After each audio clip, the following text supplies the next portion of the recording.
Well, good morning, good afternoon, or good evening to all. I'm aware that we are coming today from different parts of the world.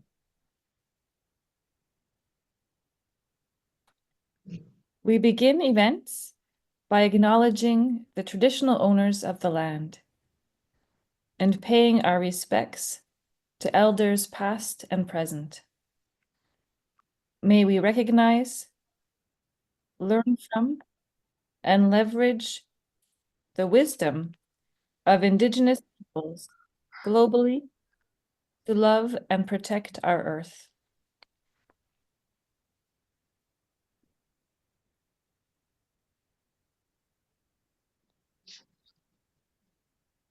We wish to acknowledge the land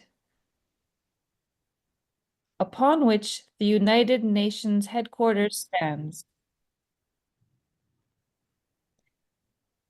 the land politically designated as New York City.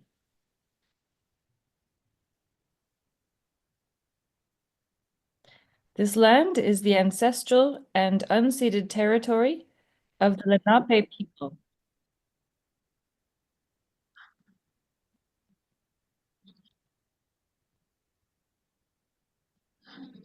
who were violently displaced as a result of European settler colonialism over the course of 400 years.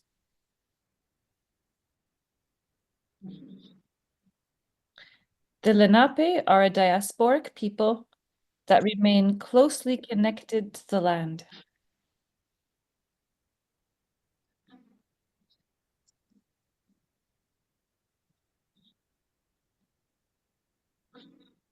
And are its rightful stewards.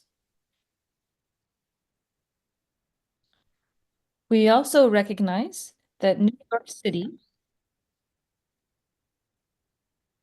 has one of the largest urban Native American indigenous populations in the United States.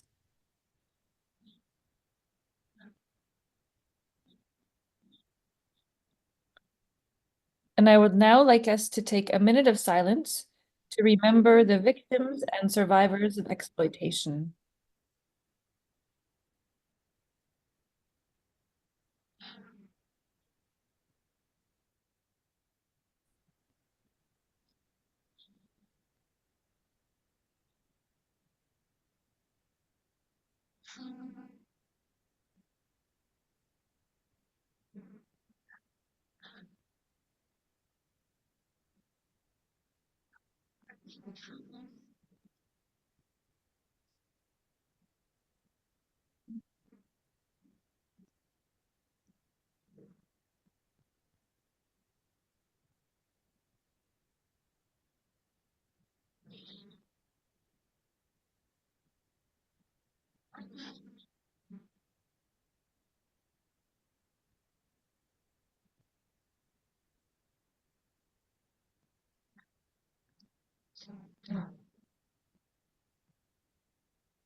So I now turn it over to Janet Palafox, who is our moderator for this event.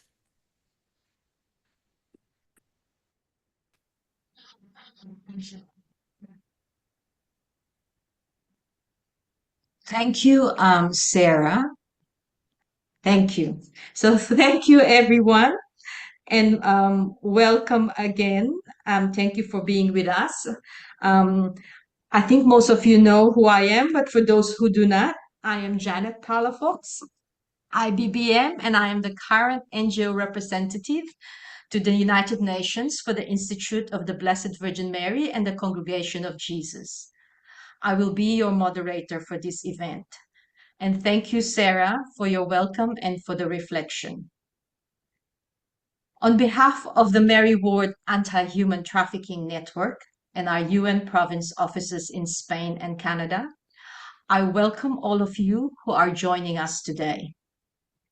Please introduce yourselves by writing your name, organization, and to also acknowledge the traditional owners of the land where you are joining us on the chat.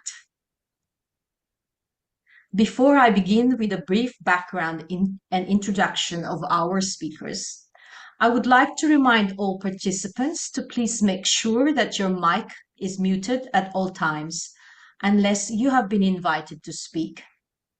If you have any questions for our speakers, we invite you to post this on the chat box. Our tech team, Sarah, Ana Paula, and Janelle, are monitoring it. We will have the Q&A section after all of our speakers have presented. Thank you. The IBVM CJ Anti-Human Trafficking Network is a support group for members of IBVM and Congregation of Jesus who have been supporting and protecting human trafficking victims and survivors in their countries and beyond. Until recently, the group met quarterly to share information, best practices, challenges, and find possibilities for advocating together. So we hope that after this event that this group will begin again meeting. This is our second event addressing migration and the exploitation risk posed by criminal organizations and unethical businesses. Migration is a global crisis with over 281 million people displaced worldwide. While many of us are familiar with migration, only 1 in 40 people leave their country of birth. Work is a primary driver of migration, with migrant workers making up the majority. Yet a significant number are forced to flee due to violence, war, environmental collapse, and other dire circumstances, leaving them vulnerable to exploitation. Global displacement has surged to catastrophic levels, with 71.2 million people uprooted within their own countries, and another 40.7 million refugees and asylum seekers scattered across the world. These numbers reflect not just a humanitarian crisis of unimaginable scale, but a deepening global inequality that demands urgent action and response. Our event today will be divided into 2 parts. First, a presentation and sharing session with our speakers, followed by a breakout room discussion. In the second part, we aim to share insights, network, and strategize on how we can collaboratively support migrants and refugees and advocate for their rights.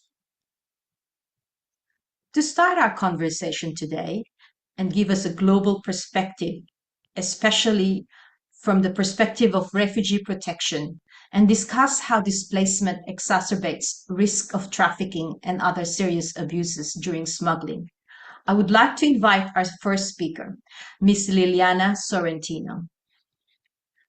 Liliana is a legal officer with the Division of International Protection of the United Nations High Commissioner for Refugees.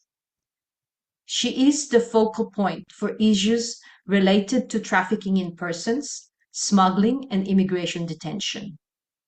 She started her career working with non-government organizations and international organizations assisting refugees and trafficked persons in Moldova. Before joining UNHCR, Liliana worked as an advisor for the Organization of Security and Cooperation in Europe, OSCE, and later as an independent expert on a wide range of human rights, asylum, migration, and trafficking issues for international organizations and NGOs. Who better to begin our conversation with than someone who is not only an expert on the issues, but also passionate about the people? Her full bio will be shared on the chat box. Welcome and thank you, Liliana, for accepting our invitation today. The floor is yours. Hello everyone, and thank you very much, Janet, and thank you to all of you for inviting UNHCR to this meeting. I will not use a PowerPoint. I will speak, and I'll try to speak slowly for interpretation. Please let me know, wave at me if I'm going too fast. And really, thanks for the opportunity to be among you. And it is a very important event also. I enjoyed very much when I read through the concept note, also the title, seeking safety and finding exploitation. This is an unfortunate reality for too many people.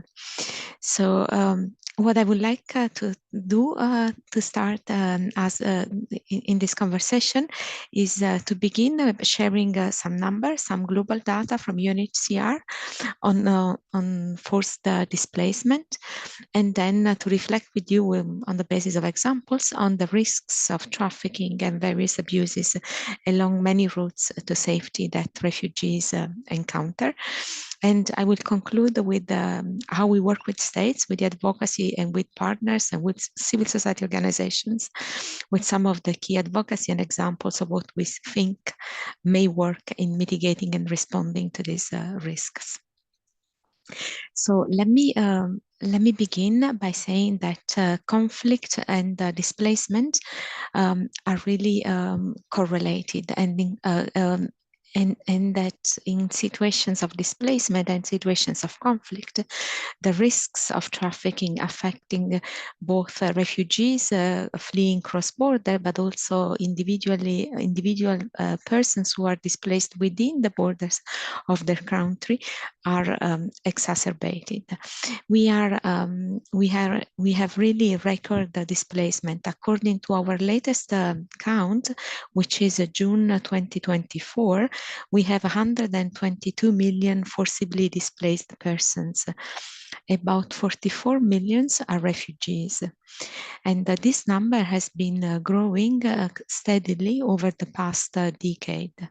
If we look at the number of children who are forcibly displaced, then in a decade, their number has doubled, and they account for 40% of all the persons who are forcibly displaced. This is particularly important, also bearing in mind that at this very moment today, UNODC has released the statistics on trafficking, which tell us that there are rising risks of trafficking for children, much more than 4 or 5 years ago when they issued their last report.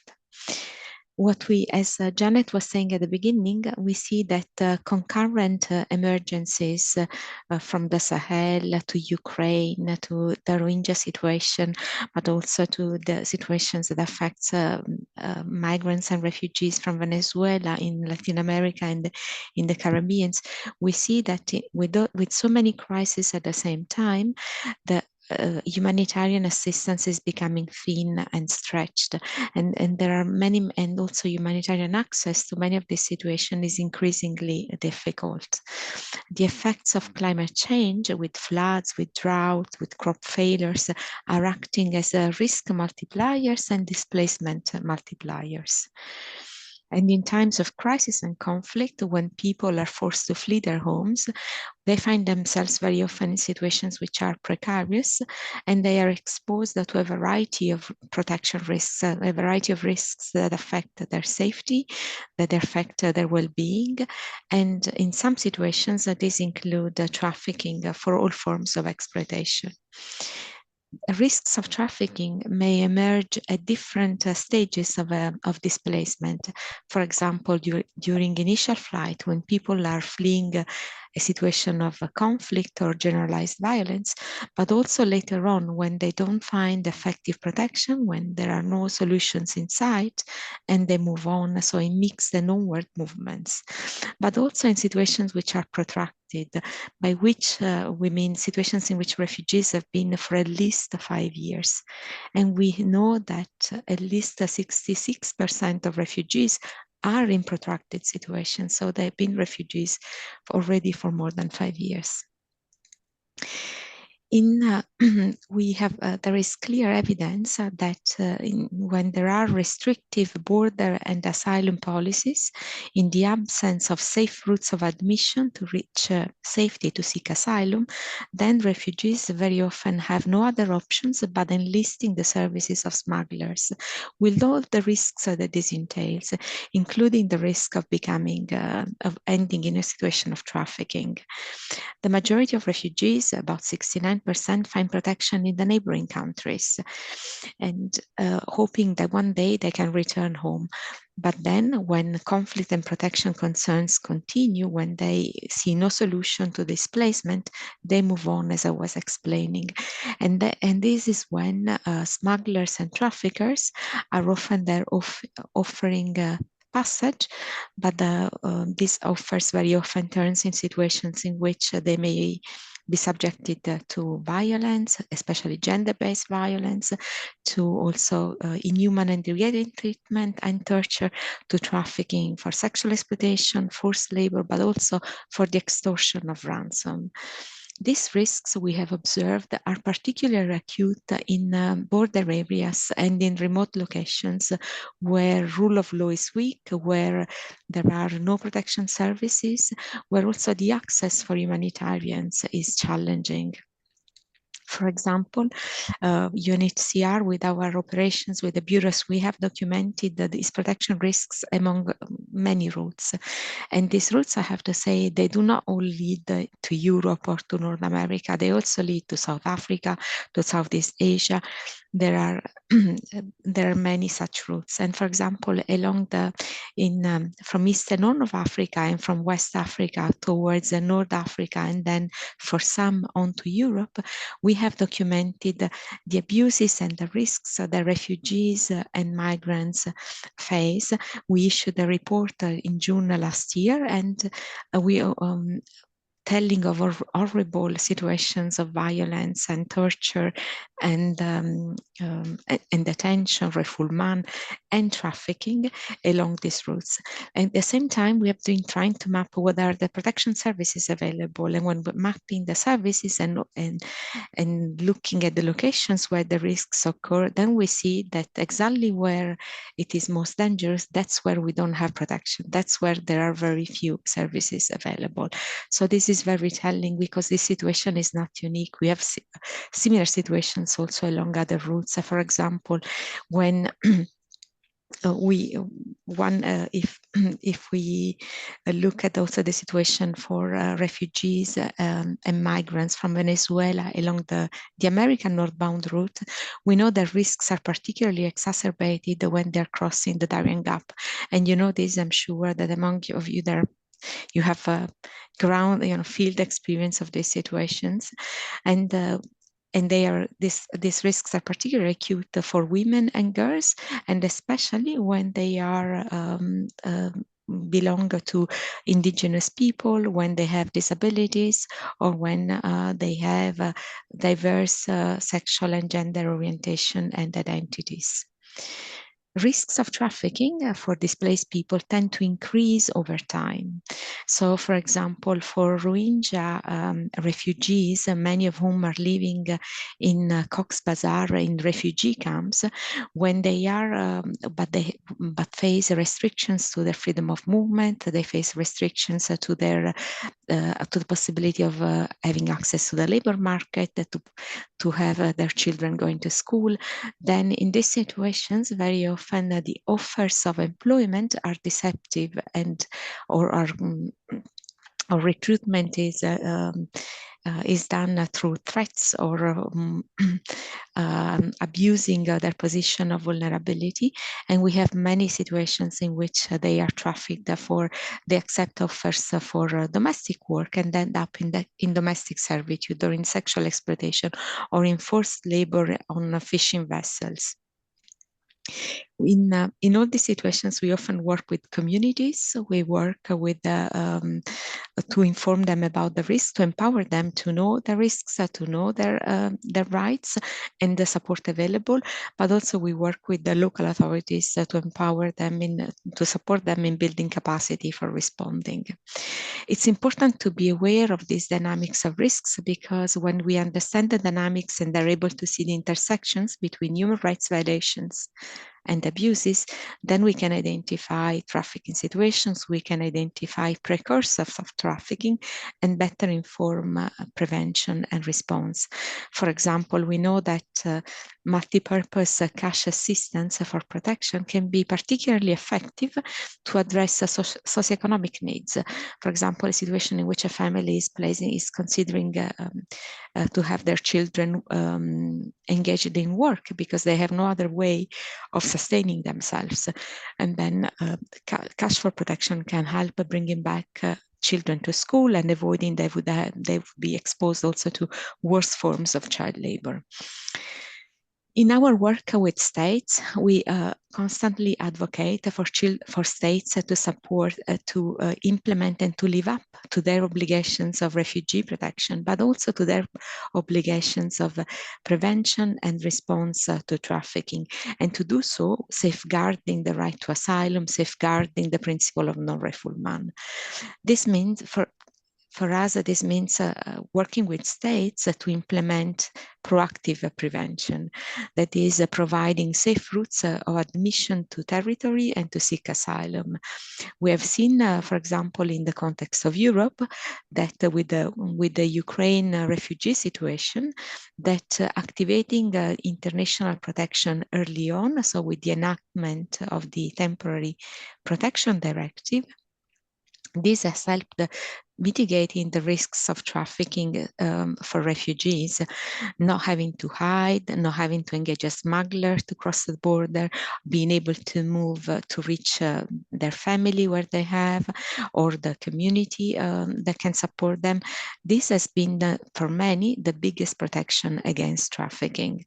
We have been and we've been working with many NGOs, with the state partners, with the authorities, and with other international organizations to also help with the Stay Safe campaign, with the Blue Dots, but also with guidance, for example, for vetting and registering volunteers organizations.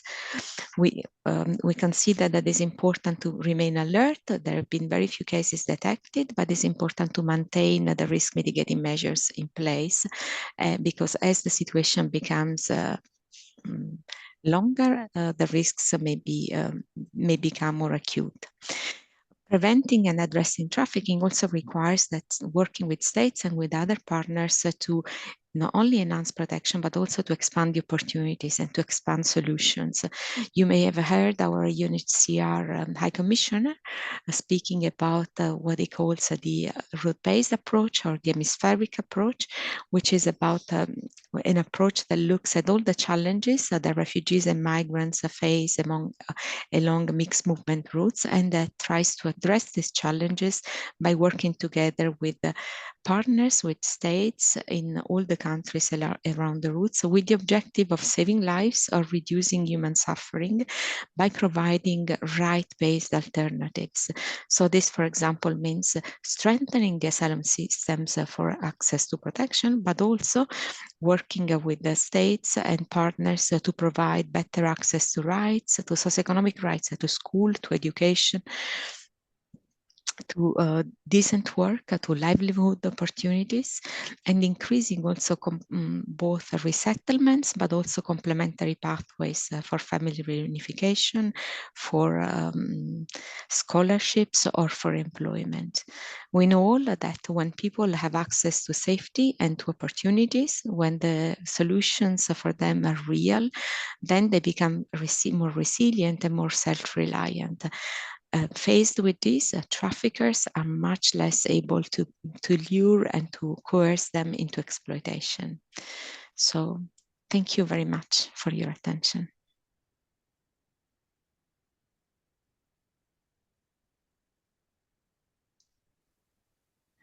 Thank you, Liliana. for your presentation.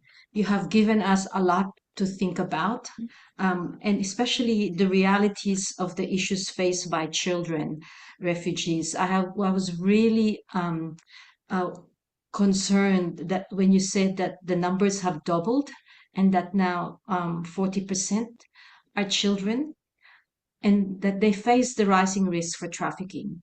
Um, we will hear from our regional representatives, but this is really something that we have been noticing as well.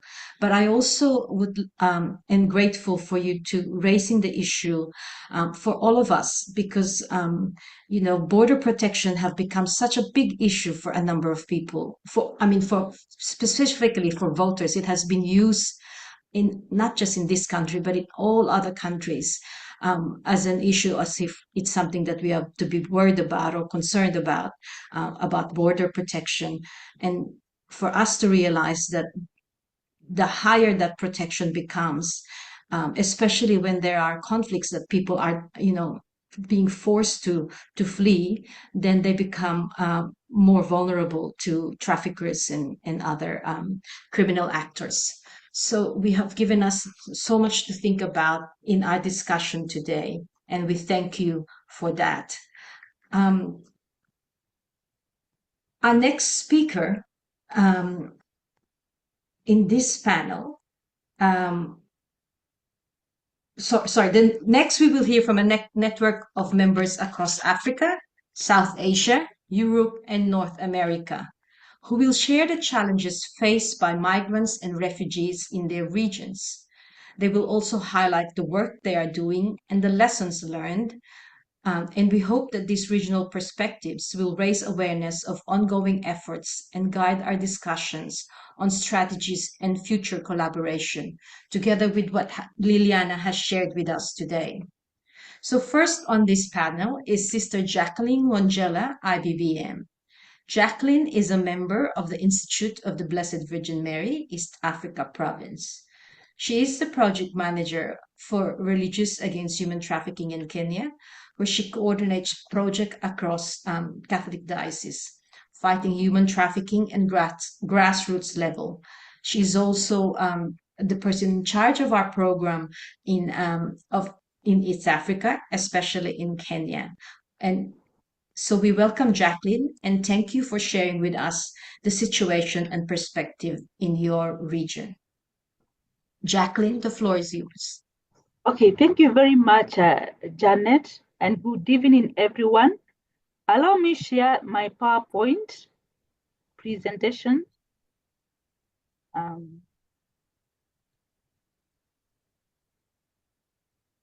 you able to see my PowerPoint? Okay, thank you very much. Yes, we are, Jacqueline, and you might want to present it on a slide.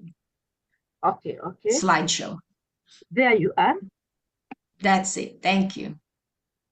Okay. I'll start by saying that everyone has the right to freedom of movement and residence within the borders of each state. And when I'm talking about this data, which is here in my PowerPoint presentation, is representing the whole of Africa. And we see that recently structural factors continue to drive higher levels of migration within and out of Africa. While this represents a vital source of labor for host countries, irregular migration continues to pose extraordinary risks, as what Liliana has shared before. And we see that limited economic opportunities, conflict, repressive government, growing youth population, and climate change are the primary drivers behind the approximately 1 million new migrants over the past year.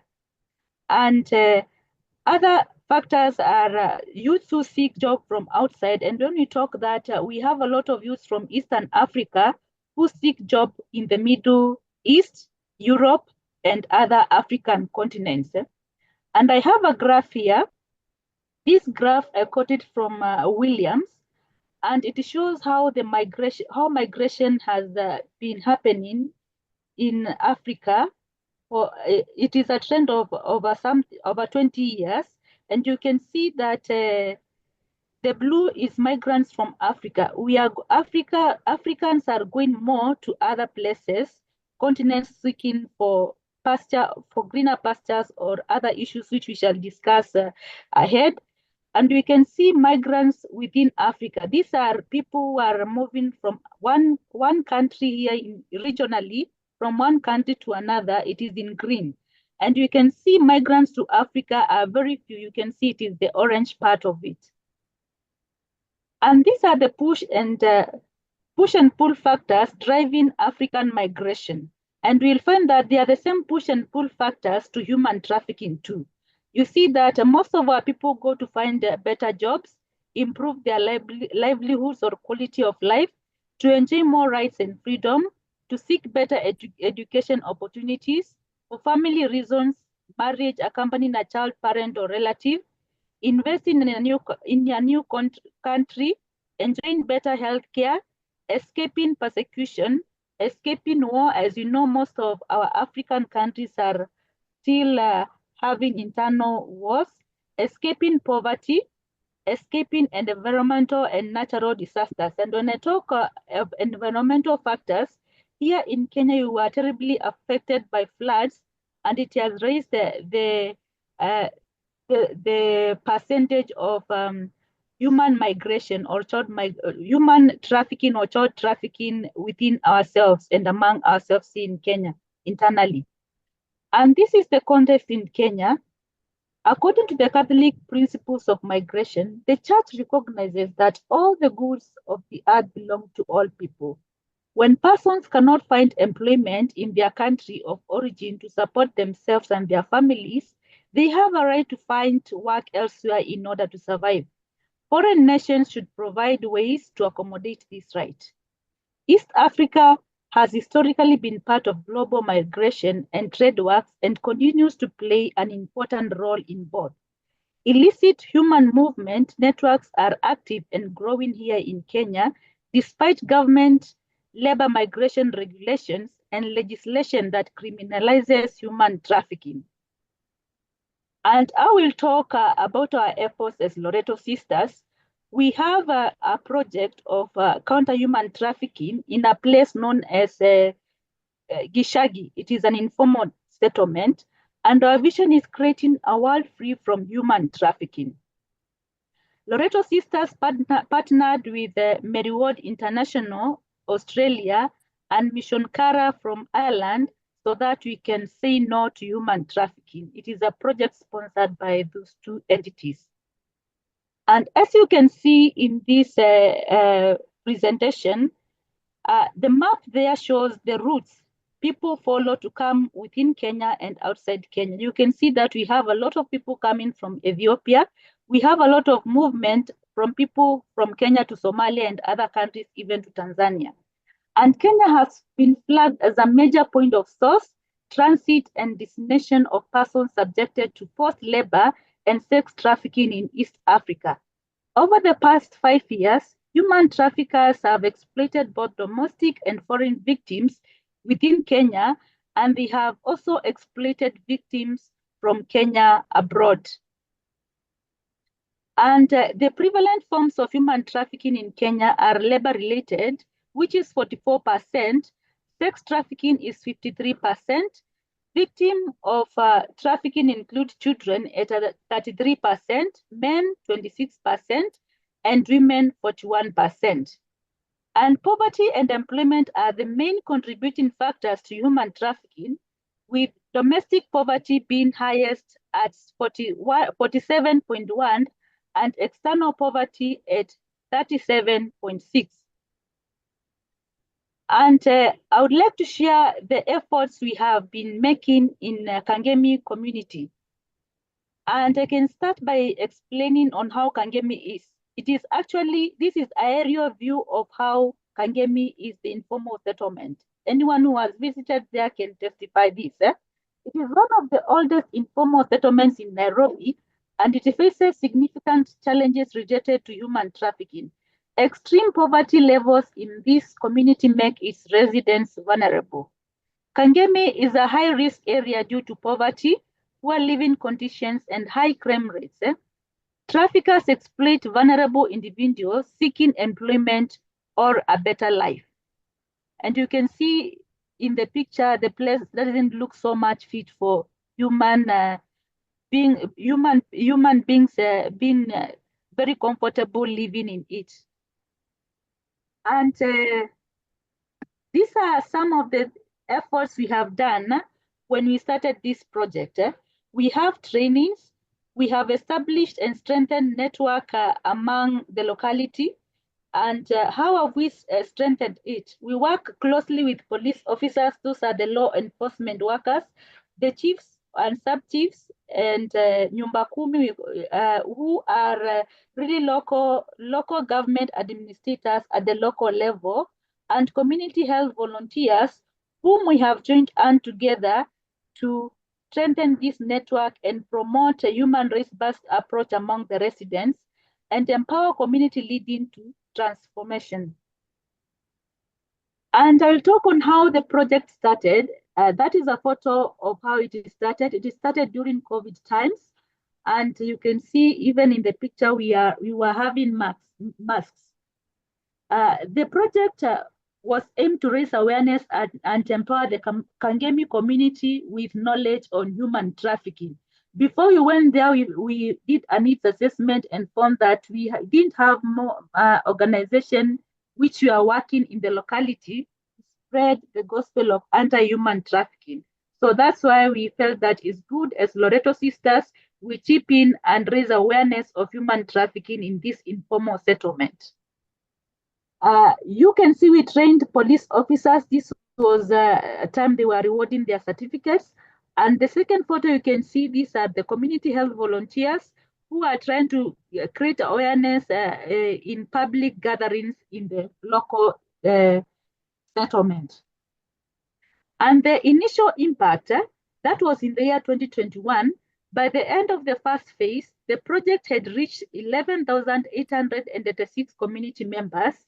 These efforts included awareness campaigns, workshops, and community meetings, establishing of local network among the local administrators, law enforcement officers, community health volunteers, and the paralegal officers.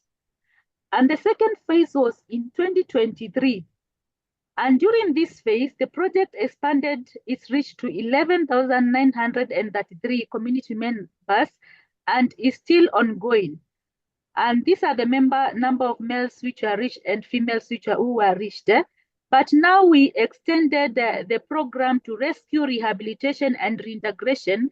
And by the end of 2023, we were able to rescue and reintegrate 19 victims and survivors of human trafficking.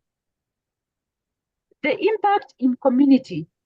Through the programs, these programs we have here in Eastern Africa, residents learn about their rights, recognize signs of trafficking, and know how to seek help. School children are also educated about these risks because we go in learning institutions passing the same information. The local network plays a critical role in identifying, rescuing, and supporting the victims. We have managed supporting the victims through psychological support, medication, economic empowerment, and home reintegration. But we have a challenge of a safe house, not within our project alone, but also as a government. And the victims we have managed rescuing outside Kenya are Ugandans, Burundians, so people who are from Saudi Arabia, others who are from Dubai and Lebanon. And as we talk now, they are fully settled and living well their life. This is a scenario I decided to share so that you can understand how human trafficking happens here in Kenya. Mary, a 35-year-old single mother, was running. Excuse me, Jacqueline. If you could please summarize in a few minutes. Thank you so much. Okay. So this is Mary, who was working in their small shop in Nairobi slums, and due to internal problems of poverty, she was told that there is a work in Mombasa as a receptionist. But once she arrived in Mombasa, She was not given the work of a receptionist. She was told to go in a massage parlor, and there she started facing sexual exploitation. So that was a deception. And then this is the third phase of the Loreto Sisters this year, which we are doing. We still continue advocating against human trafficking among the residents in that informal settlement. We rescue, rehabilitate, and reintegrate survivors through collaborative action. These are our future goals: expanding training programs, increasing community involvement, especially having Gen Z on board, providing continual support to survivors, family support, and addressing human trafficking at the grassroots level as we have been doing. And I'd like to say that together we can end human trafficking. Thank you. Thank you so much, Jacqueline, for sharing the East Africa perspective and the work that our network is doing to support and work with migrants and refugees in Kangemi. It is amazing the amount of work that you have been doing there and to support them. It's also interesting to note that our aspirations are similar no matter where we live, a better life for our family and ourselves. The Loreto Sisters Counter Human Trafficking Project highlights too the importance of working in collaboration with diverse sectors, government authorities, health and legal professionals, and the community itself who are experts of their lives and know the solutions that will work. It reminded me of our principle here at the UN about nothing about us without us. So thank you so much for your sharing, and I do apologize that I had to come in there because we need to make sure we have the other speakers as well, and apologies because we started a little bit late for that. But thank you so much, Jacqueline, and hopefully we will have our more during the Q&A. The same for Liliana, if you could stay. Our next speakers are from the South Asia region, Sister Ansi Thomas and Nabanita Shome. Ansi is a member of the Congregation of Jesus in Patna province. She is currently in Nawada district and in charge of the Mary Ward Development Center in Bihar, working with people in programs of development of women and children, programs like education centers, self-help groups, and vocational training. Nabanita holds a bachelor in social work. Oh, sorry, Ansi holds a bachelor in social work. Nabanita is the senior program lead at the Kolkata Mary Ward Social Center. She has worked in the social sector since 2016 and has a PGD in NGO management and child rights law.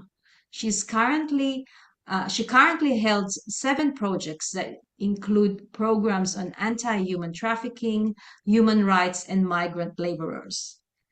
She has a master in journalism and mass communication and has worked in media prior to joining KMWSC. Her full bio, both their full bio will be shared in the chat. Thank you, Ansi and Nabanita. The floor is yours.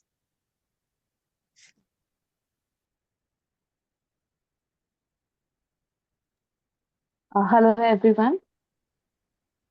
Yes. Thank you for such like the speakers who have spoken before me. Thank you for sharing such in-depth information. As we were discussing the South Asia part today, so I would like to focus on few of the important points because mostly what is migration, what is safe migration, mostly it has been covered and the threats of that in India and the surrounding countries right now, the main issues and threat is the red alert has been put forward because there is a conflict going on in Bangladesh.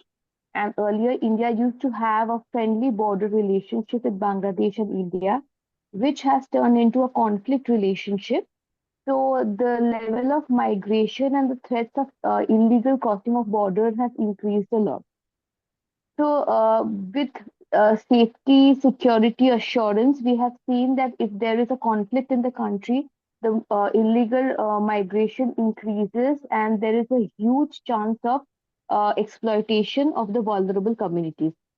In Kolkata Marywood Social Center, that's the social development part of Loreto, what we do is we work very strongly for the anti-human trafficking project, which is focusing in the Indo-Bangladesh border. So right now we are working in the areas where it is the conflict regions. So the issues we face there while working there is primarily the villagers who are there directly or indirectly, their source of income is also depending through the trafficking or through exploiting the vulnerable community. So the vulnerability increases a lot because we are not just focusing on the trafficking victim, but also the people who are depending as a source of income through the trafficking business. For them, that's an income opportunity. What we do as a prevention mechanism is sensitization, awareness, advocacy, rescue, and rehabilitation. Right now, what we are doing is with the support of Marywood International Spain, Marywood International Australia, and Mission Cara, we support this project is of two types. One is creating awareness, and the other is helping the trafficking survivors so that the re-trafficking doesn't happen. We are creating extensive awareness in the community to empower the local youth to take the leadership role. We have peer-to-peer monitoring system that is a successful module where we are training the peer leaders there to track or to monitor 8 to 10 kids outside their groups on safety modules or safety questions which are being preset from our end, the trafficking threat questions.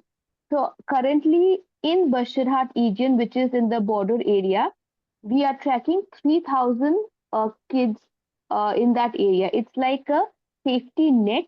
And through this tracking system, we have addressed many trafficking cases, and our kids have been recognized by the government through bravery awards. This year, 4 of our kids have been recognized with bravery awards for preventing of trafficking from the red light areas and from the trafficking project. In this area, Bashirhat is quite vulnerable. As I was talking, we are working. There is a red light area where most of the women from Bangladesh are being sold off. So the lack of awareness of them knowing what has happened to them and to understand without proper documentation, they can go back to their country or not, that is not there. So what we are doing is we are integrating the community and empowering them. We are also creating lots of workshop and training with the border security force in India. The border security force earlier didn't even had an anti-human trafficking unit. For them, even the like victims of trafficking were booked under illegal crossing of border case, and they're being treated as a convict, not a victim. So what we have done is we have empowered them with the trainings and workshop. They have their own anti-human trafficking unit now.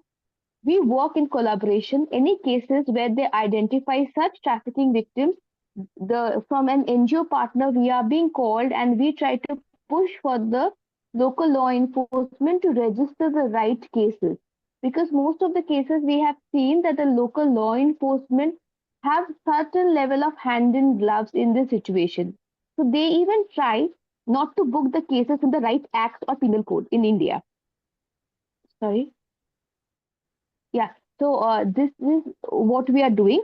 So I'll try, I will not take much time. I think this is the ANSI will be sharing after that.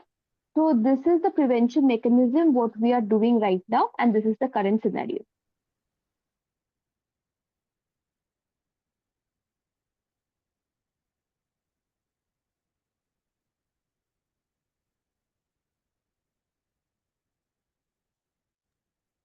Yes, thank you, Namrata, for the sharing.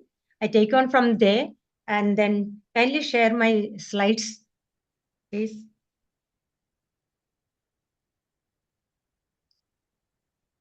Yeah. As all of us are very well aware, the human trafficking has become a huge issue for us in our country. And majority of the human trafficking people who are trafficked are children who are used as cheap laborers in hard industries. And we can say there is no particular industry which is not left where the children are not party to this. Okay. Here today we have this data here. 150 billion is the annual saving or the income that is created in the country through the human trafficking and the trade that is growing. If that much of amount of money is there, well utilized by the Indian government, all the needs of the children, all the needs of every vulnerable community in the country could be taken care of. It's a sad reality, but it's a very, very, very huge issue. Though I may not go through all the slides, what I would say is that we cannot address this issue alone. That's what is my experience here is. So we have initiated two great network to, kindly move the slide. Okay. We can see that where the children are working, 80% of children who are trafficked are involved or engaged in bonded labor or child labor.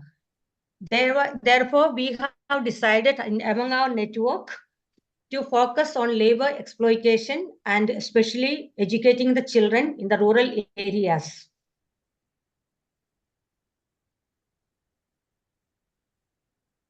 But most of the children who move with their parents to other cities to work, they are left out of the school and they are not able to get any benefits from the government or from any source.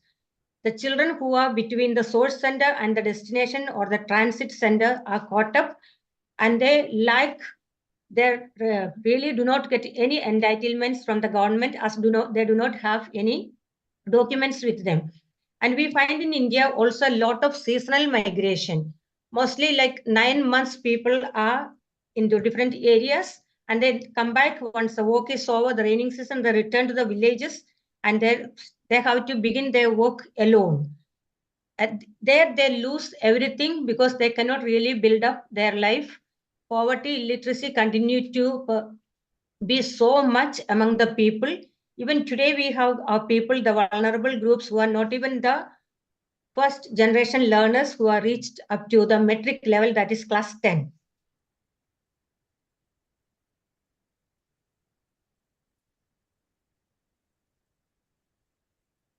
As I mentioned already, 3/4 of the migration is simply seasonal. And within the country, I have given this graph, within the country, people move from one state to the other.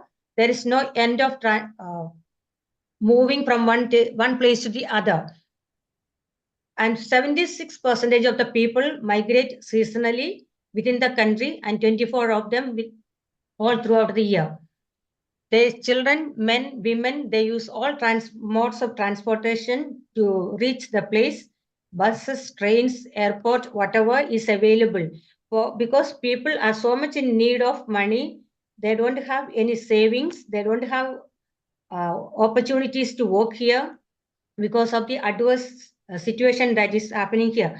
Climate change also has contributed a lot to make the people to move.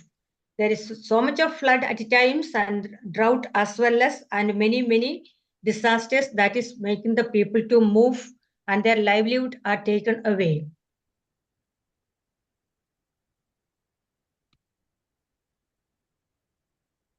As already mentioned, economic factors are there. People and there is a lot of conflict that is going on in our country in different places.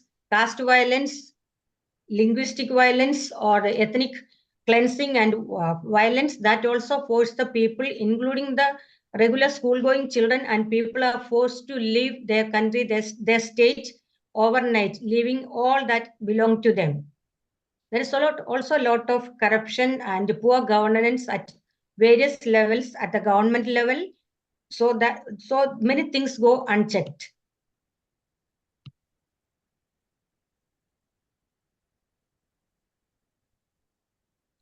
There's a lot of development taking place in the name of the beautification of the cities, a lot of development taking place near the cities.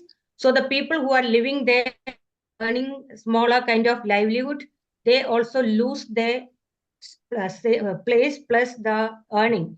So they are also forced to move out and they have nothing to cling on to.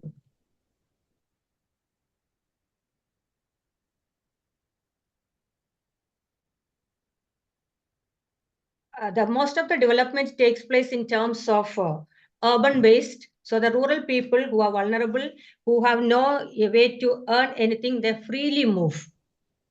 So in order to address this issue, we had been talking about among ourselves, the religious priests and civil society as well as religious sisters.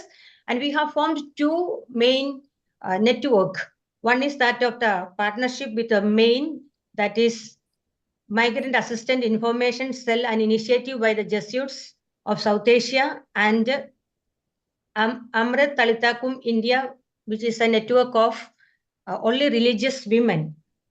We had recently a meeting in Bangalore during which we discussed how to do, what are the issues to be addressed, and we simply realized it's a huge issue. The network is so complex.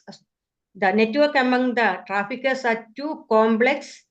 So we need to be also thoroughly prepared.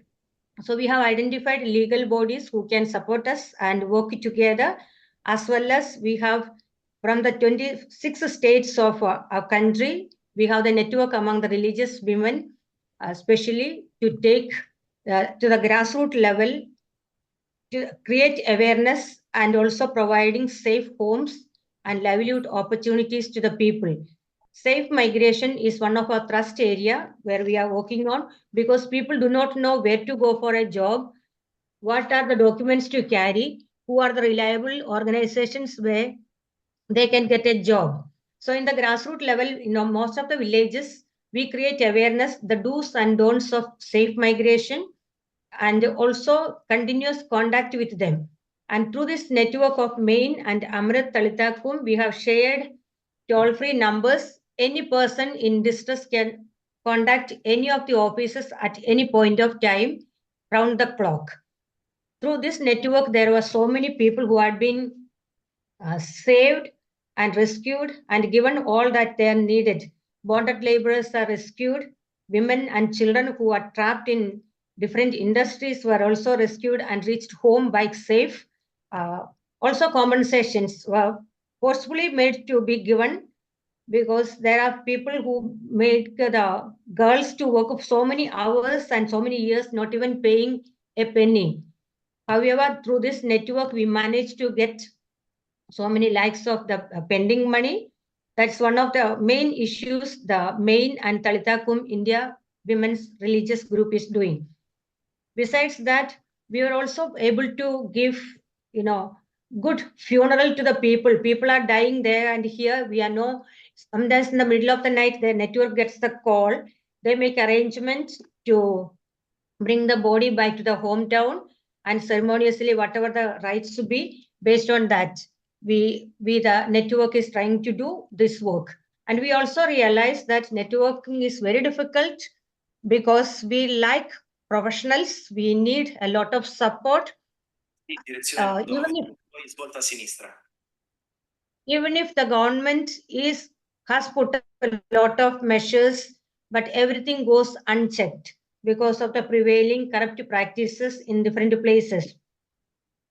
People are simply forced to move because, again, they have nothing more to look back at the grass in their hometown. So they just follow anyone who says, "Come, I'll give you a job." They simply believe in the false promises and really end up in areas where they cannot come out of. These are our main work that what we do. And we have also continuous and meetings and monitoring taking place with our network. Every days of important days are being celebrated, like today's day, Human Rights Day, Saint Bakita Day, and Laborers Day. Laborers Day, everything is only to create awareness. The network also takes a lot of input sessions in the schools, both government schools and private schools, to create awareness in order to form anti-human trafficking clubs among the youth, women, and children. And different states have adopted also different mechanisms. For example, the Telangana government towards the south of India, they have started with scan code. Anybody, QR code, anybody can scan and inform the police at the railway station or any part of the state, and the support will be given to them. This is our network of Amrit Talita Kumbh, where 26 sisters were present, 26 congregations were present from all kinds, all states. These are all the support that is given. I think I end here because most of the things that is being shared more or less same. All that I want to say is that not a single industry or single home is spared of child labor or bonded labor. Everyone is thriving only because of child labor. Thank you. Thank you so much to Ansi and Nabanita for giving us an overview of the situation of migrants in India and the challenges faced by the people and everybody else to address the issue of human trafficking and bonded labor. I was amazed to hear that 24% of the people who are looking for work migrate year round. It's amazing to not to be able to stay in a place and have roots. You also highlighted again the importance of educating the people about the dangers and about their rights. And similar to Jacqueline in Eastern Africa, your programs also collaborate across all sectors. And more importantly, they are centered on the people who are experiencing the disadvantages and its effects. We now turn to Europe. In the past, it was often seen as the destination and receiving region for migrants and also for human trafficking. However, as we've heard from our speakers in Africa and South Asia, this is no longer the case. I would now like to invite Sister Imelda Poole, IBVM, and Sister Judith Nab, CJ, to share with us on the situation in Europe. But first, a brief introduction. Judith is a member of the Congregation of Jesus Middle European Province and has worked in this area of human trafficking for a long time. Imelda is a member of the IBVM Loreto Sisters and a native of Great Britain. She has founded the Mary Ward Loreto Albania and Mary Ward Loreto UK, both committed to the rescue and rehabilitation of victims and survivors of human trafficking, and works cross-border between UK and Albania. MWA UK was founded to support the work of MWA Albania. Imelda is also the former president of the Religious in Europe Networking Against Trafficking and Exploitation. Imelda and Judith, thank you so much for sharing with us, and over to both of you.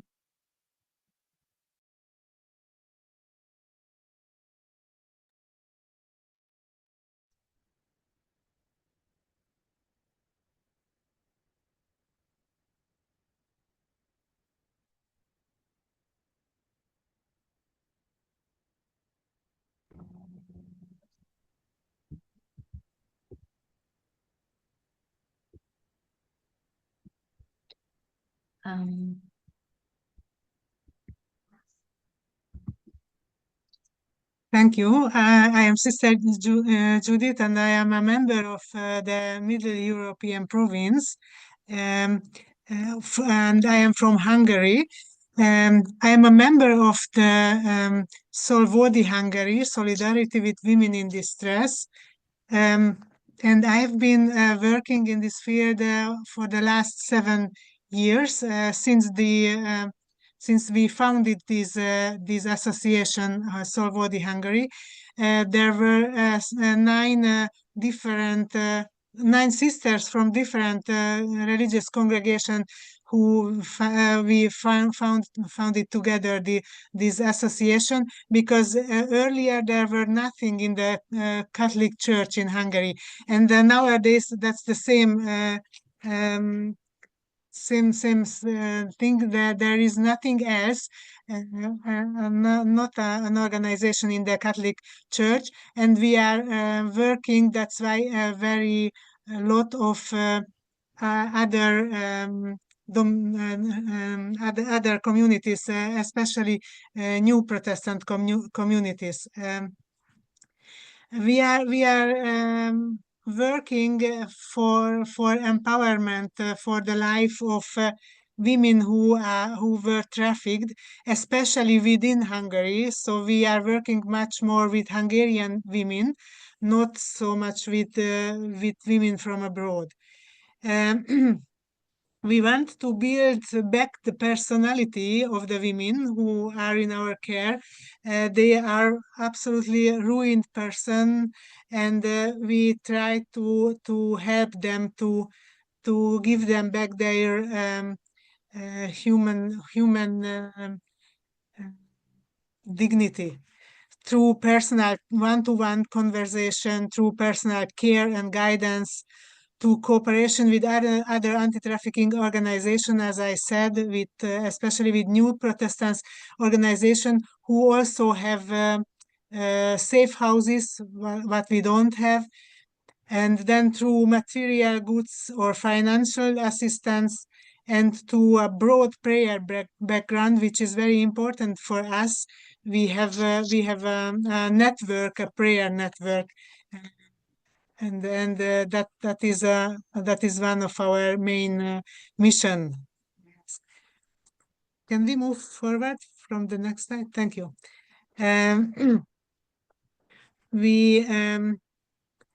We collect goods for those who are not yet out of prostitutions but need the care. You can see two pictures on the right side, that those are Christmas collections for women and even men who work on the streets. And in these days, in this time of the year, every year we collect small presents, and that is a very nice movement, because we can invite all the other religious congregations who are not part of the Solvodi, but they help us to collect presents and help us in prayer services. So we want the women and the men, to know that there are people who care for them. It is very important that we put not only sweets or other presents in these small bags, but also small letters and good wishes and quotations from the Bible, for example, and that is very important for them. So we get always the feedbacks, how big a surprise for them it is that we see these women as really as human persons, and that is really very important. Then we have our prayer network, and we send every month different intentions related to human trafficking. And there is another interesting and very moving cooperation with the women who are in a process, in a program of reintegration. And we cook with them, with these women who are out of the prostitution and want to have a rehabilitation and reintegration back to the society.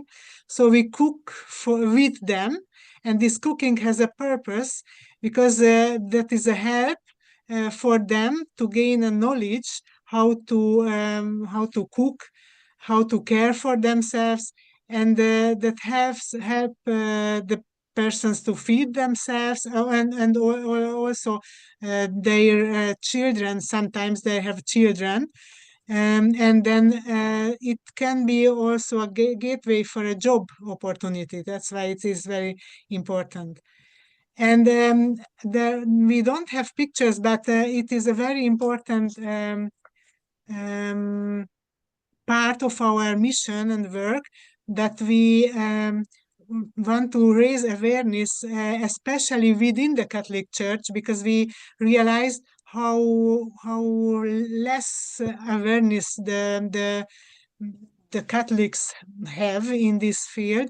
So we organize awareness raising programs in school, prevention work in schools, also in Catholic schools, also in parishes and in youth groups within the country, also in the capital city in Budapest, but also in rural areas, which is very important to go there and to speak and to work with young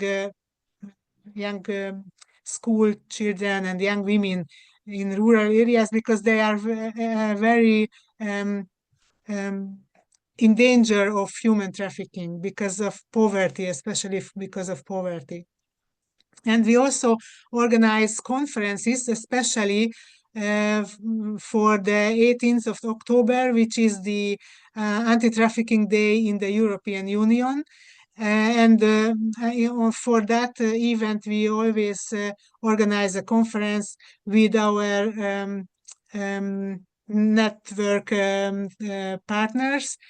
And of course, on the 8th of February, we also celebrate together Eucharist and have a special prayer service for the survivors and victims. So that's from Hungary. And now I give back the floor to Sister Imelda. Thanks, Judith. So first of all, I'd like to thank Janet and all the amazing speakers that have been on so far. And in fact, listening to them has really informed me about how to present my little bit today. I won't use many of these slides I've prepared because it's repetition, but also I'm conscious of the fact that the title is Seeking Freedom and Finding Exploitation. And over the last days, particularly today, Human Rights Day, I've been conscious that there's two knowns about this trafficking.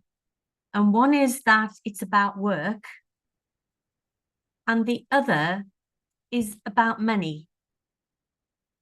And everybody who's spoken, and this morning I was at a human trafficking symposium, and they were about 12 speakers, and everybody was speaking about exploitation of work. And now 2 trillion industry traffickers are putting in their pockets on the back of this trade. And so when I was taken with all of us around India and Africa and then Hungary, it was all about exploitation at work, whether it was children or adults. And that took me to our vision. You know, Mary Ward, her whole call was to empower, especially girls, to become the beautiful people that was created in the image of God as they were conceived. And anything that exploited or took them away from that, God was, you feel that God is in God's energy and love, trying to bring freedom out of such chaos of individual lives. And I have a story to tell you, and I'll move to the next slide.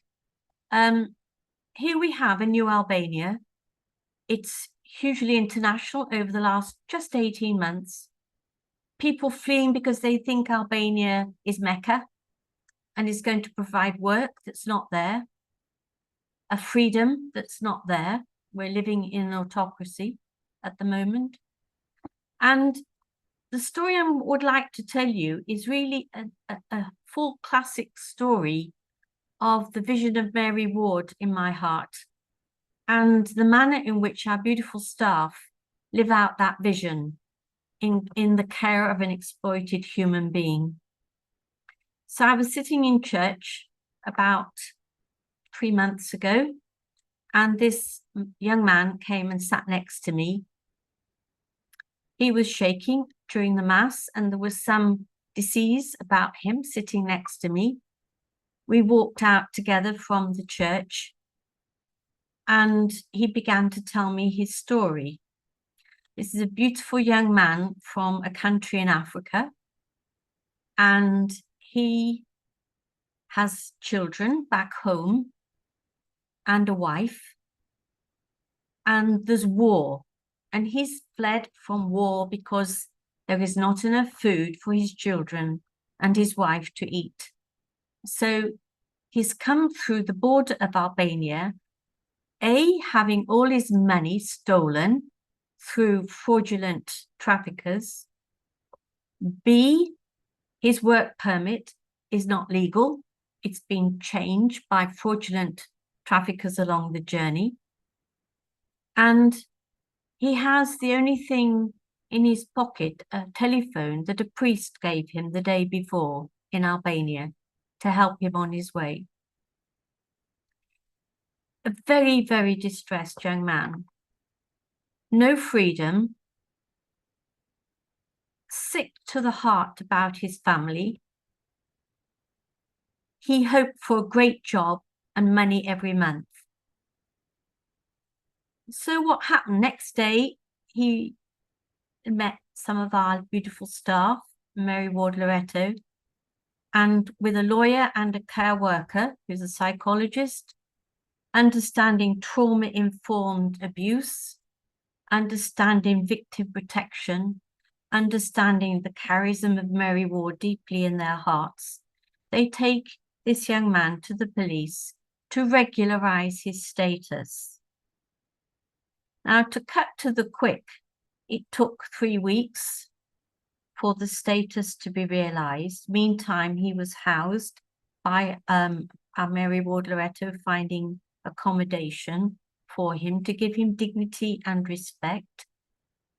After the 3 weeks, he was given his status and he was given a temporary work permit.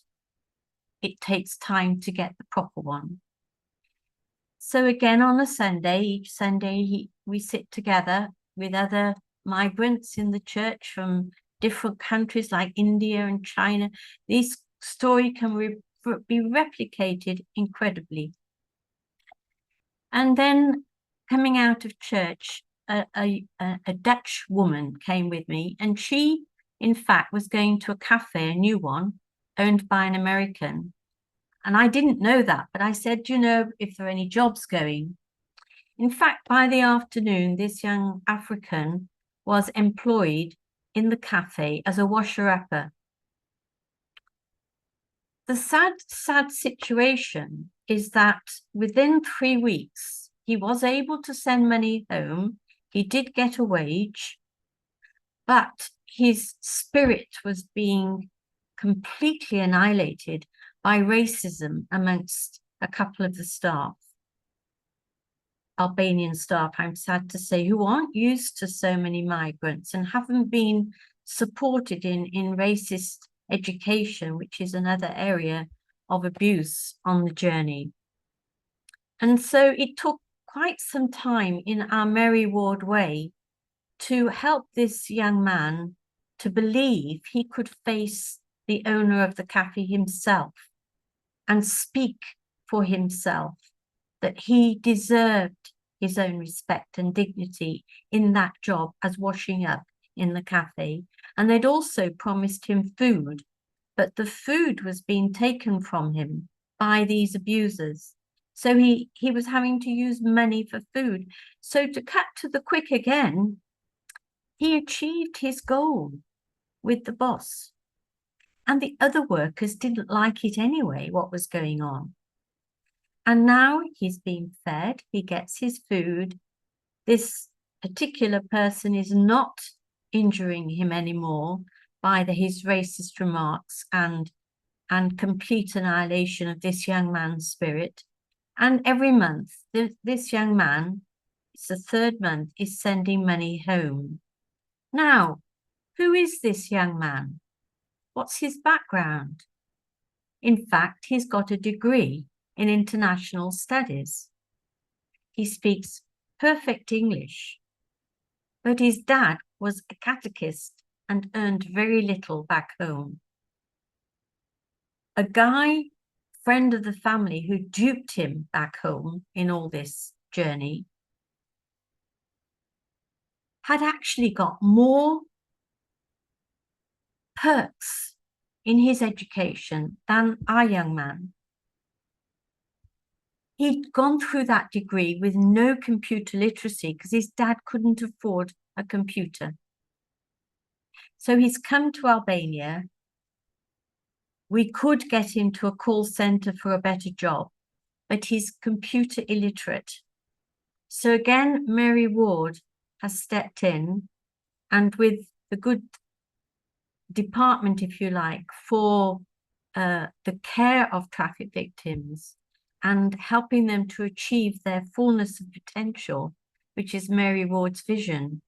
He's now got a second-hand computer and a 6-week training course in computer literacy so that he can apply to a call centre. Meantime, back in the UK, there is a teaching agency looking into getting him a visa, because we also find out that he was a teacher back home.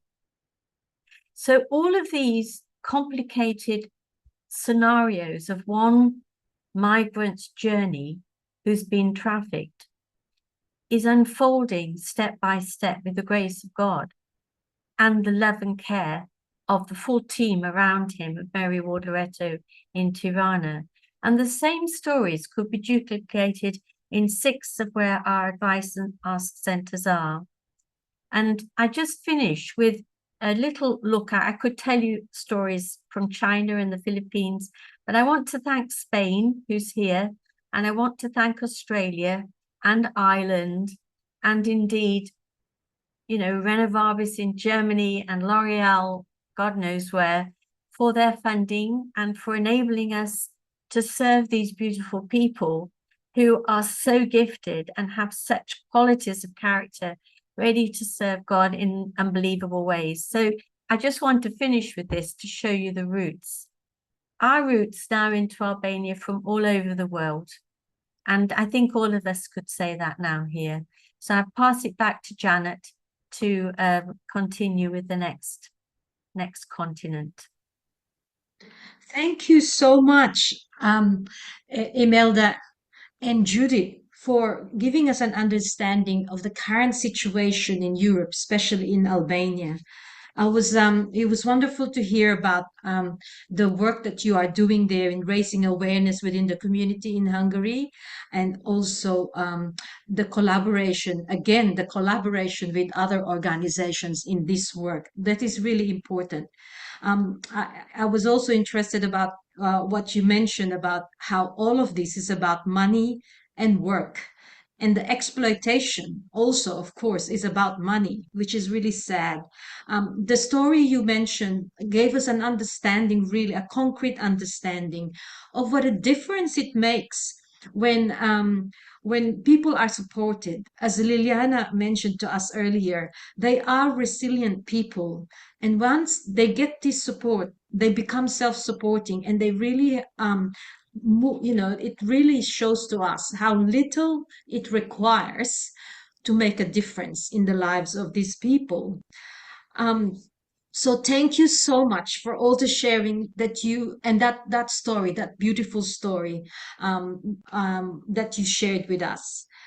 We will now hear from Eva Rodriguez Diaz about a program that is addressing the issue of misinformation and disinformation at the before people decide to make this decision to migrate. Eva works with Mary Ward Center Toronto, where she coordinates the Spanish language radio program and Human Trafficking, a Commitment for All, a popular education strategy for the prevention of trafficking in Canada and Latin America. Eva is also, of course, one of our organizers of this event and represents us on the Migration Working Group, an NGO coalition, and the Alliance of NGOs on Crime Prevention and Criminal Justice. Thank you, Eva. Thank you, Sister Janet, and thank you, everyone. We don't have too much time, so I go into my point. Once again, there is a growing number of people migrating between countries. This actual phenomenon has a certainly logic explanation. Communities in Latin America, Africa, Asia are losing resources because the intervention of big industries, transnational companies, mega corporations from the rich countries devastating the global south to extract minerals, natural resources, between others. Also, we have to mention natural disasters and the persisting violence threatening people life in many regions. I forgot that I have to move the slides, sorry. When people lose living opportunities and resources of subsistence and are threatened for violent guns or even their own governments, migrate for saving their lives and looking for living opportunities is a logical way. People change their roles from professional or landowners and producers to be temporary foreign workers in farms or construction between other occupations. Younger generations follow professional opportunities as international students.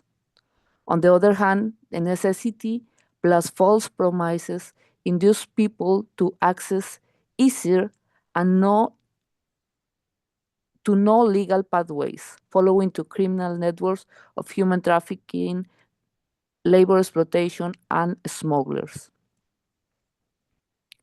Working in Toronto, the biggest city in Canada and which received the largest number of migrants and refugees, the slides. I had the opportunity to get to know people's stories, tragedies, and feats. Also, the government of Canada has official websites and posts all the information on how to migrate and about job positions in different sectors looking for foreign workers. A more significant number of websites post false information, offering positions in Canada that claim to provide unbelievable salaries, and international students arrive following false promises and receiving permanent residence in record time. The IOM stated that from 1990 to 2020, over 25 million migrants had made the journey north and were residing in North America. Migration Panama published a report saying that 186,969 people crossing El Tapón del Darién, the Darien Gap, the first 6 months of this year. We are talking about almost 200 people. The International Commission of Missing Persons stated that crossing land borders from South America to North America the last 10 years was reported the disappearance of 9,283 people. 418 of them were boys and girls. We also need to talk about the experiences of deception, exploitation, and abuse happening to migrant workers in sectors such as farms, construction, and hospitality, among others. Many unfair stories exist from people working in legal companies and doing legal jobs under illegal conditions. In Canada, there are 924,000 people without permanent resident status recognized by the government. 62% of them are from Latin America. 501,000 have a work permit. Only 11 of them are from Latin America. 184,000 are temporary foreign workers.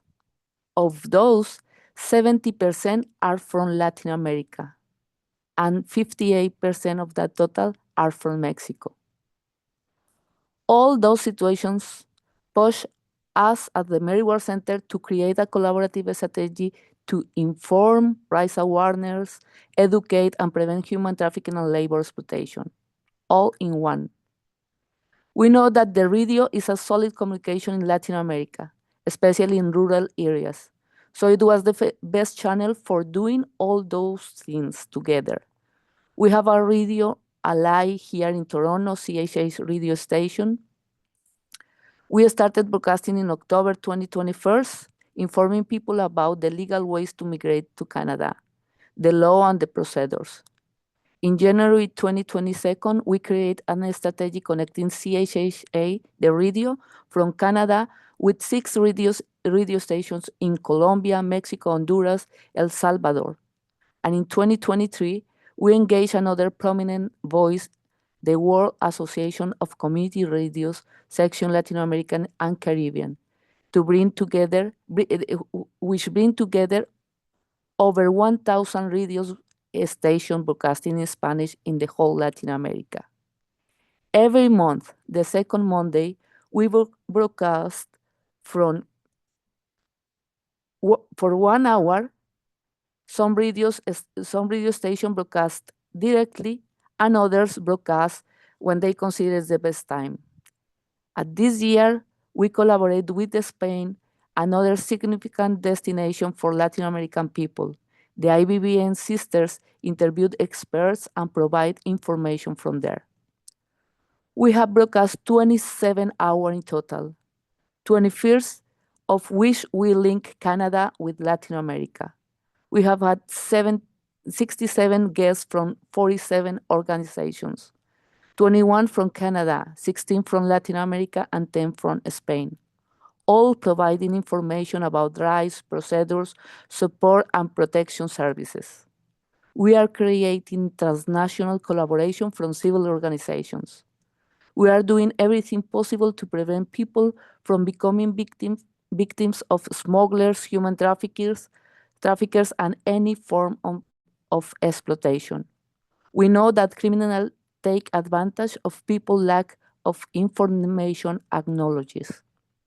The radios are putting their platforms and resources into a program free of ads.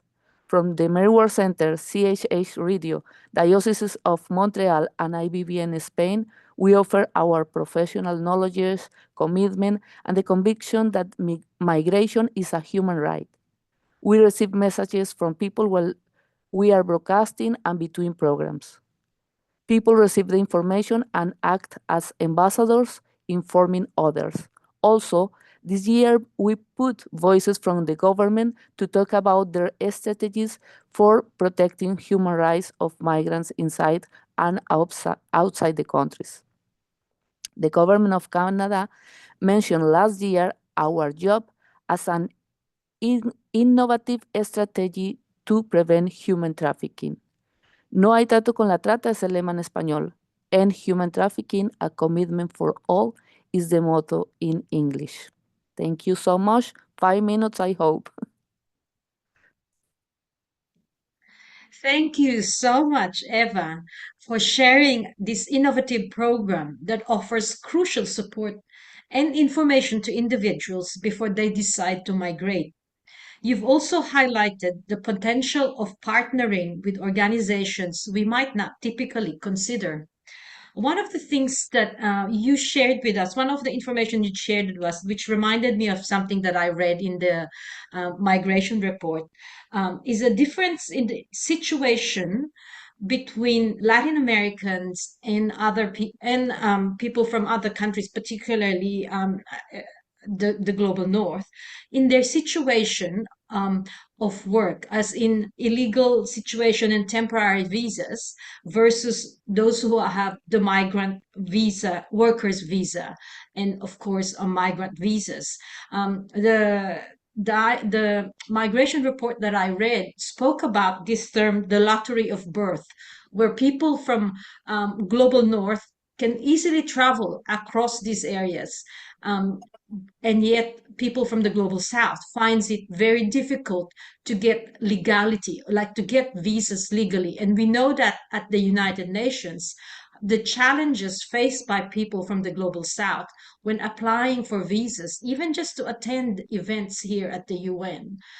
It's something that Liliana alluded to about that issue of border protection and how people really are who want to move legally finds this challenge, and yet when they are forced to flee, they have to they resort to this illegal measures that we heard.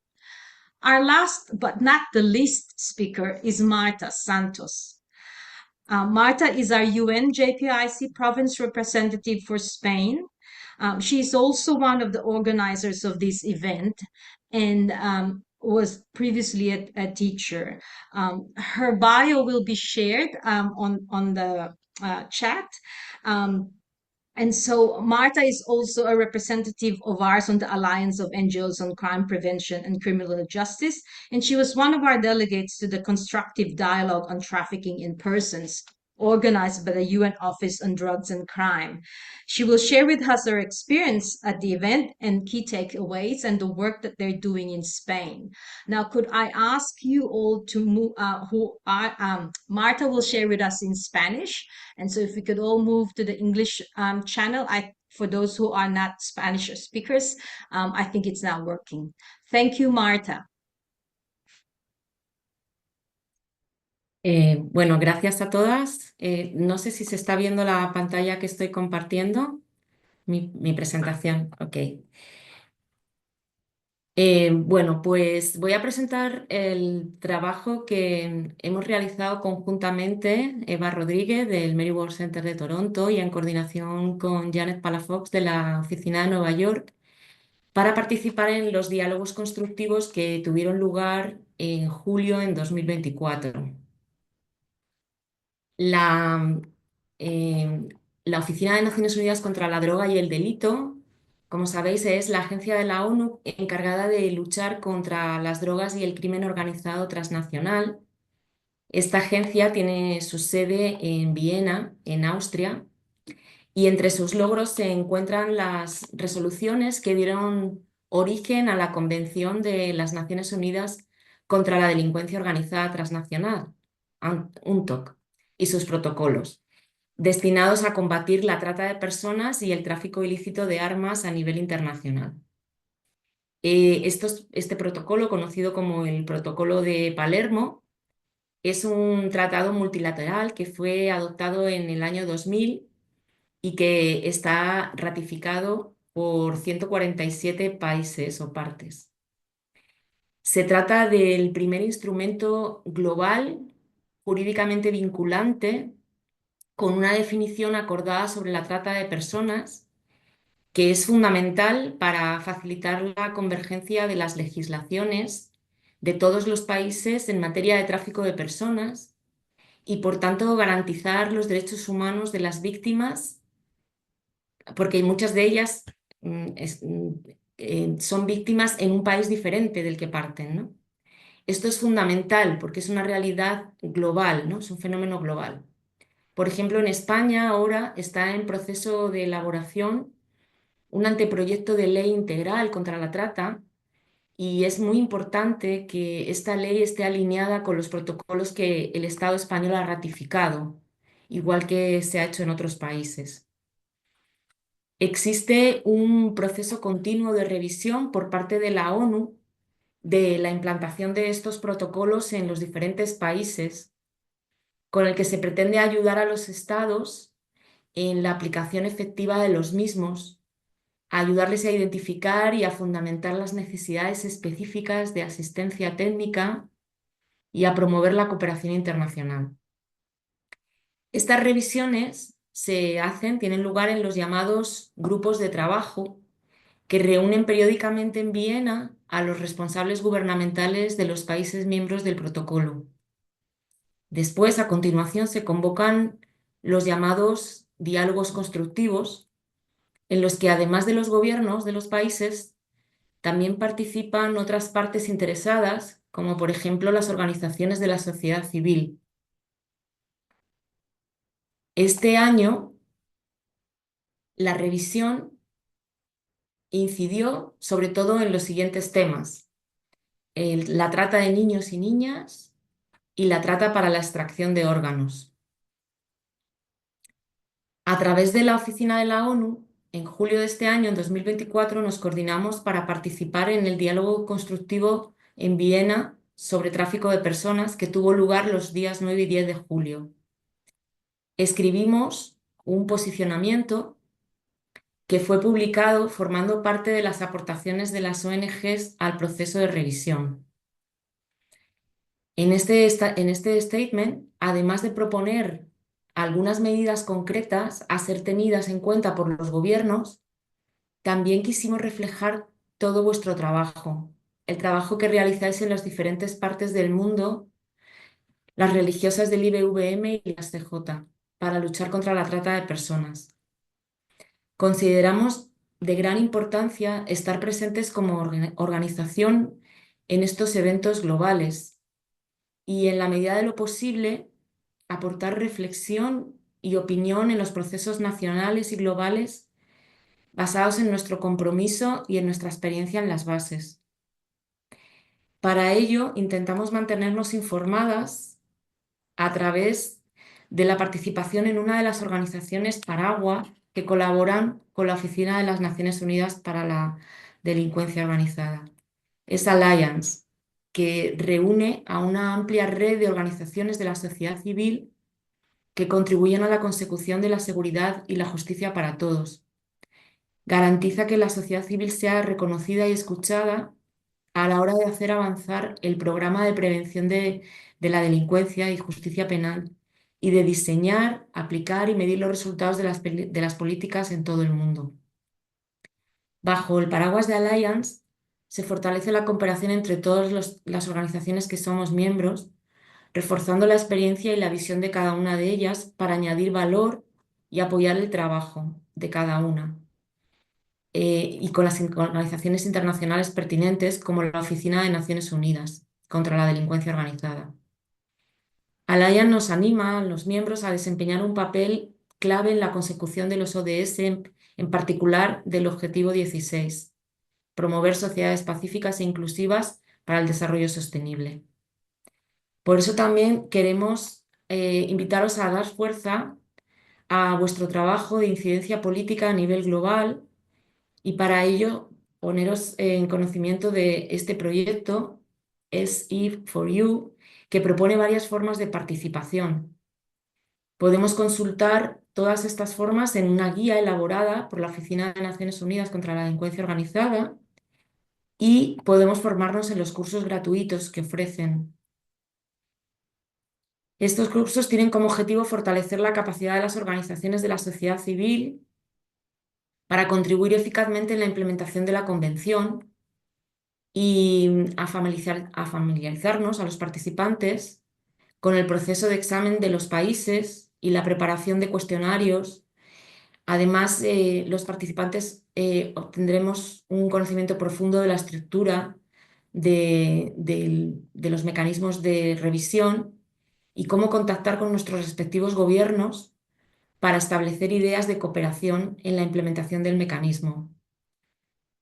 Esto es todo, gracias.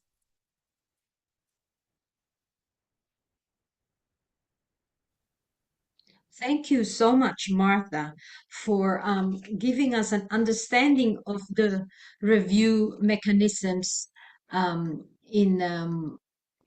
available at the United Nations, and the importance of being present in these UN processes to provide the information about the people on the ground and the work of the NGOs to address the issues. I think it's really important for governments as well to learn about if the programs that they say they're having is actually being delivered. So it's the implementation that we look at in this review of the Palermo Protocol.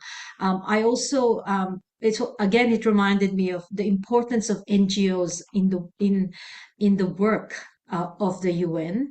I know the UNHCR, the Refugee Office of the UN, have actually mentioned this in their work, and especially in human trafficking, in eradication of human trafficking. The NGOs are actually on the forefront of this. I'm also grateful for you for informing us of the free courses and resources that are available for the people who are working here. I just want to yes, so we are now definitely over time. We have 7 minutes to go before the end. We had hoped that we will have a breakout rooms, but I am not quite sure that in 7 minutes what we can have in the breakout rooms. Just wanting to check, are there any questions for our speakers from the audience? That has been posted on the chat, or if you have a question now and you haven't had the chance to post it on the chat, please could you raise your hand, and so we can call you in this last 7 minutes. I think we can have there are a number of people here who okay, thanks, Imelda. I'd like to ask a question to any of the people who spoke today about the whole issue of work. We all were talking in some respects about exploitation at work and trafficking, whether it be of children or adults.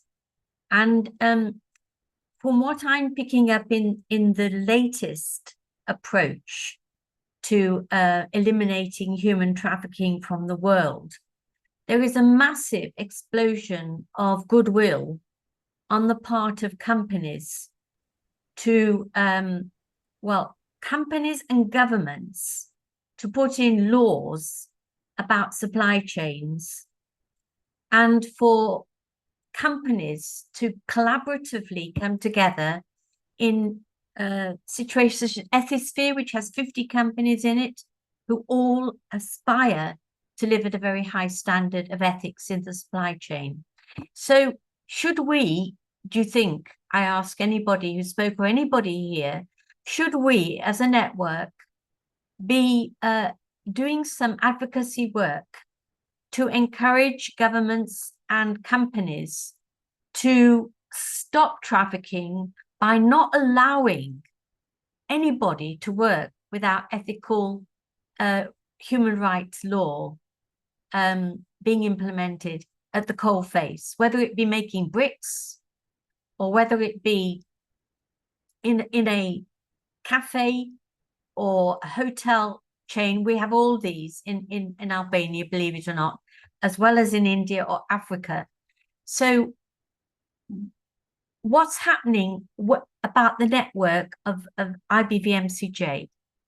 How can we, with Talitha Kum, with Renata, with all of the networks that we're all involved in, have a stronger voice, you know? And it seems to be about getting ethics in work everywhere. And it's about governments dealing with the money. And that's the IMF and everybody. So there's two big swings here. The world is coming together about all this. You know, it's not going to happen by 2030. But what can we do, Janet? I send that out as I've worked in this for 20 years now, and we're all still with passion, but can we have a stronger voice as IBVM CJ and bring networks together?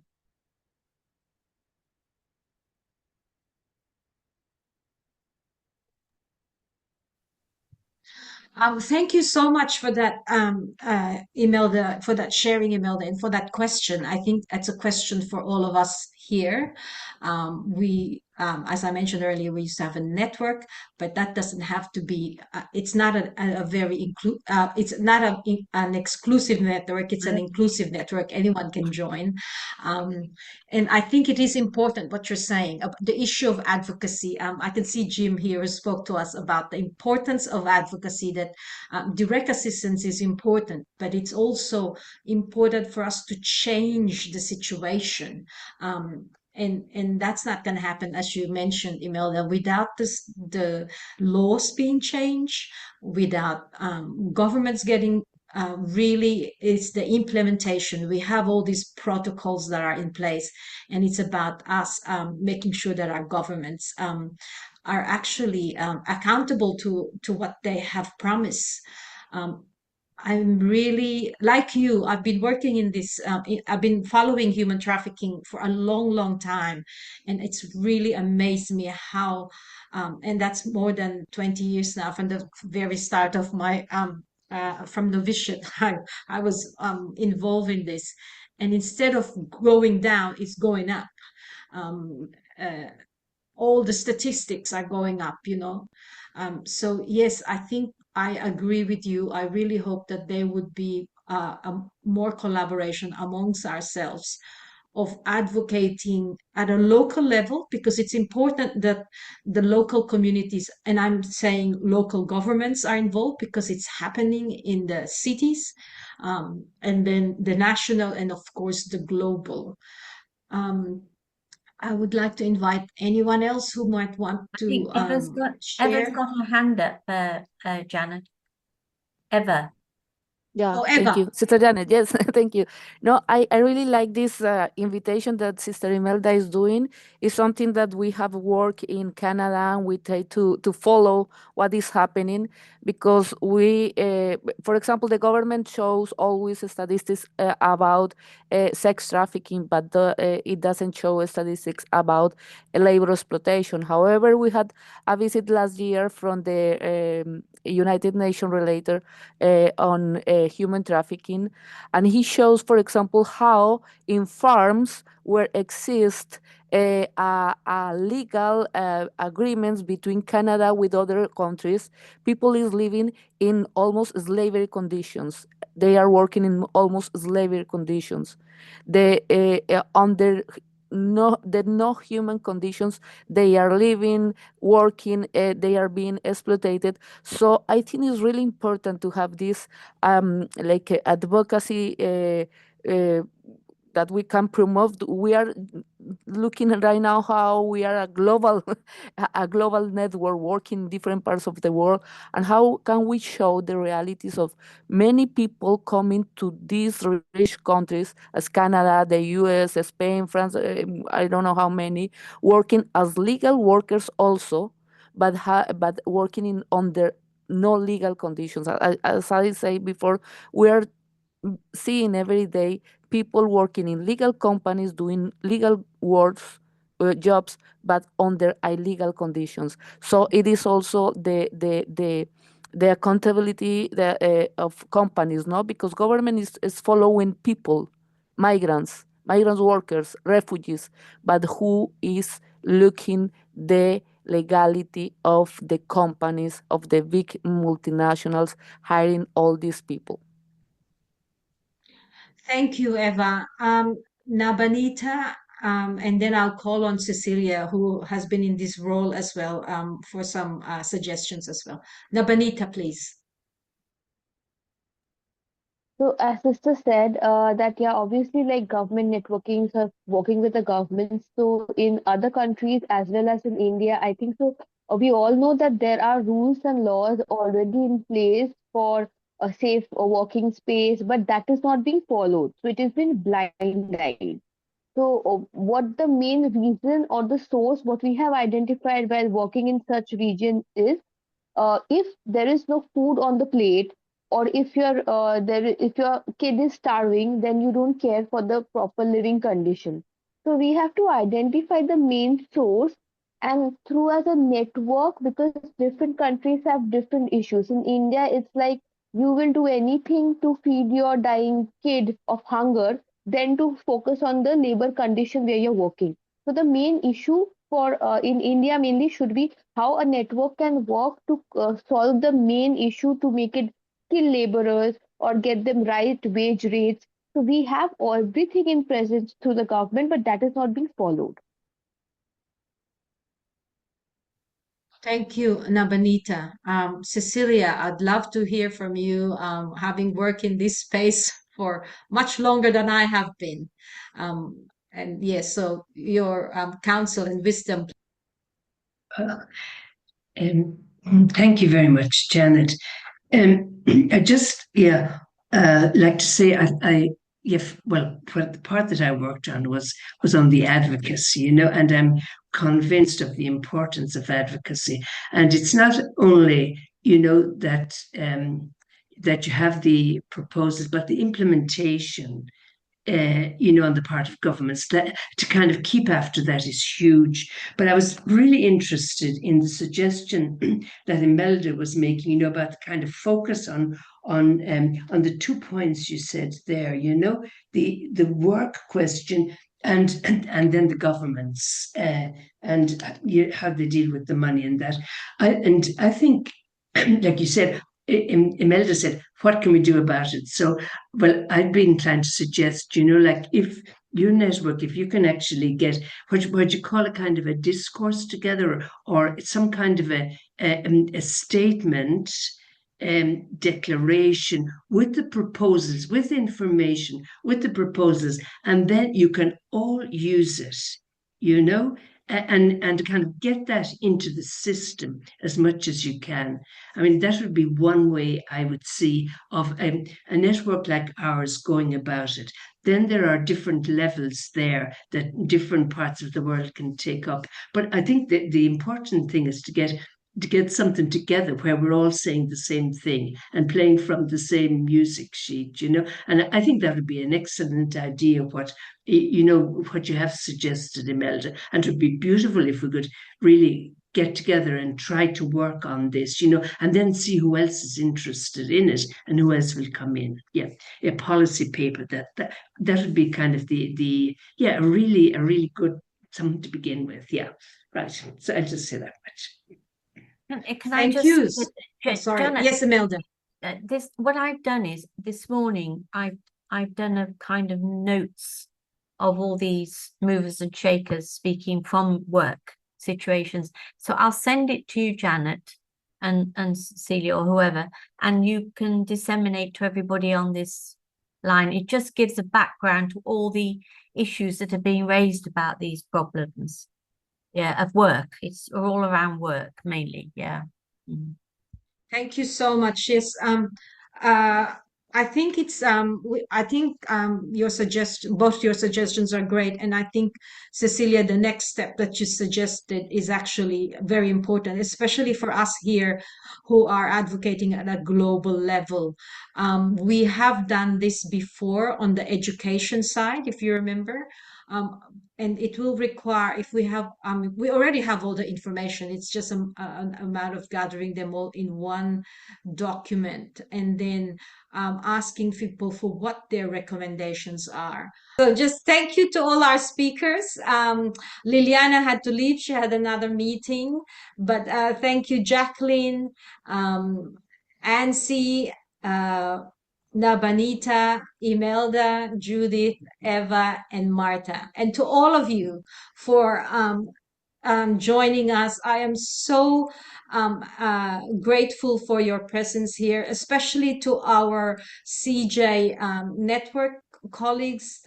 To see a lot of you here is really wonderful for me at the UN, and to see all our IBVMs. It every now and then, as Cecilia would know, it gets a bit lonely working on your own, but to have this people at one stage, there were 61 of us, and most from our network, gives me not just hope, but encourages me in the work that I'm doing. So thank you so much. And I wish you all the best of the holidays. Merry Christmas and Happy New Year. And you will definitely hear from me in the new year. Thank you.